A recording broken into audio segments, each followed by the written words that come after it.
Bienvenue à Histoire à croquer. Aujourd'hui, nous lisons une histoire qui s'intitule Pain doré.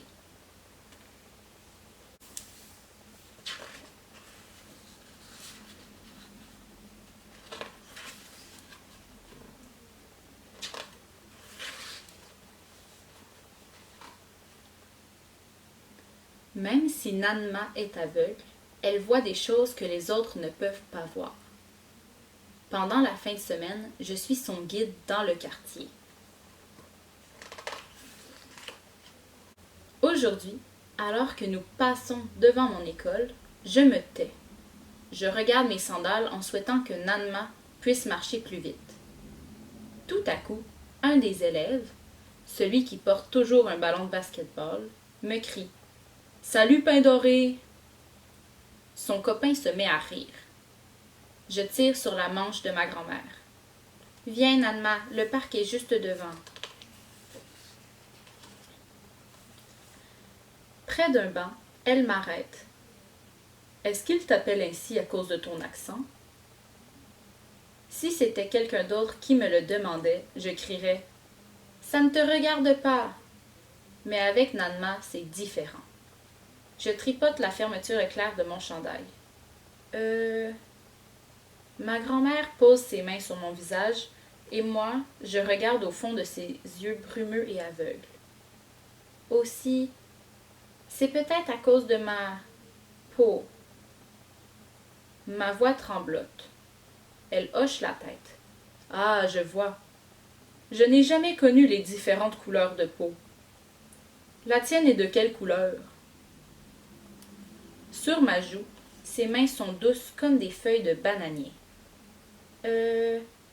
J'espère que ma fermeture éclair va arrêter de se coincer.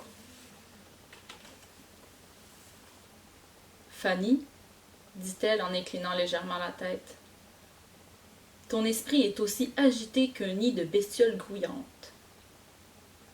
J'invente une réponse en espérant que ce sera tout ce que j'aurai à dire. Comme le thé après y avoir ajouté du lait. Nanma hoche la tête. Chaud et délicieux. Je m'interroge à ce sujet. Je ne me sens pas toujours bien dans ma peau. Je n'aime pas ça quand des inconnus au centre commercial font des commentaires sur mes bouclettes ou me questionnent sur mon accent. Nous continuons à marcher. Nous dépassons la balançoire où, lorsque j'étais petite, maman me poussait jusqu'à la lune, ainsi que la bascule où papa me transformait en papillon grand porte-queue en me faisant planer et plonger dans le ciel. Je guide Nanma jusqu'au banc. Nous croisons une fillette de l'école. Je ne connais pas son nom, mais elle sourit tout le temps. « On m'a dit que ta mère est blanche, » dit Nanma. Je ris. C'est vrai. La peau de maman est pâle, mais les personnes blanches ne sont pas vraiment blanches. Pas de la même façon que la neige est blanche. Je pense à la voix réconfortante de maman.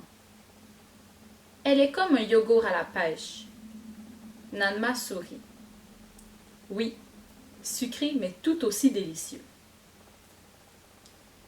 Je me laisse tomber sur le banc. Je réponds en essayant d'imiter la voix douce de maman. La température est si belle aujourd'hui, c'est magnifique. Nanma s'assoit aussi. Je me demande si parler de la température suffira à changer le sujet de la conversation. Mais Nanma voit mieux que la plupart des gens.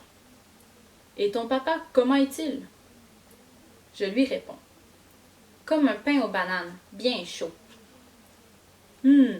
Ça me rappelle la maison. Je souris.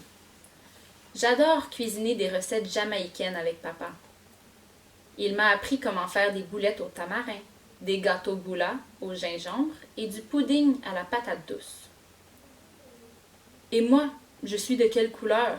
Me demande Nanma. Oh! Je suis très surprise. Je me demande comment c'est de ne pas connaître sa propre couleur de peau. Tu es comme du sirop d'érable que l'on verse sur du... pain d'eau, pain d'eau. Je m'arrête. Elle termine la phrase pour moi. Du pain doré? Je détourne le regard. Mais Nanma ferme les yeux et prend une grande inspiration, comme si elle respirait quelque chose de délicieux. Nous restons assises en silence pendant un long moment. J'imagine les odeurs du petit déjeuner en pensant à la peau des enfants que je vois jouer sur le terrain de basket-ball. Noix de coco grillée et miel à la cannelle. Un frisbee atterrit à mes pieds. C'est celui de la fille de l'école qui sourit tout le temps. Sa peau est comme de la tartinade au chocolat et aux noisettes.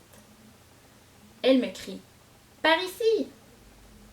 et je lui relance son frisbee. « Merci, Fanny !» me dit-elle en agitant le bras. Elle connaît mon nom. Je tends sa canne à Nanma. Elle la saisit d'une main et m'offre l'autre. Elle est chaude et douce. J'adore regarder nos mains assemblées, comme du pain doré et du sirop d'érable. Lorsque je suis avec Nanma, j'aime qui je suis. Je grave précieusement ce moment dans ma mémoire. La douce brise, le gazouillis des oiseaux, la fille qui connaît mon nom, ainsi que nos mains jointes. Après un moment, Nanma tape doucement sur ma jambe. On ne m'a jamais expliqué les couleurs de cette façon avant. C'est à ça que servent les guides. Nous repassons devant l'école. « Que prendras-tu pour le petit déjeuner, mon petit sucre à la crème ?» me demande Nanma. Cette fois-ci, je ne regarde pas mes pieds. À la place, je regarde droit devant moi. Je chuchote juste pour elle. Du pain doré. Oui, finalement, j'aime bien ce surnom. Ce sera du pain doré pour moi.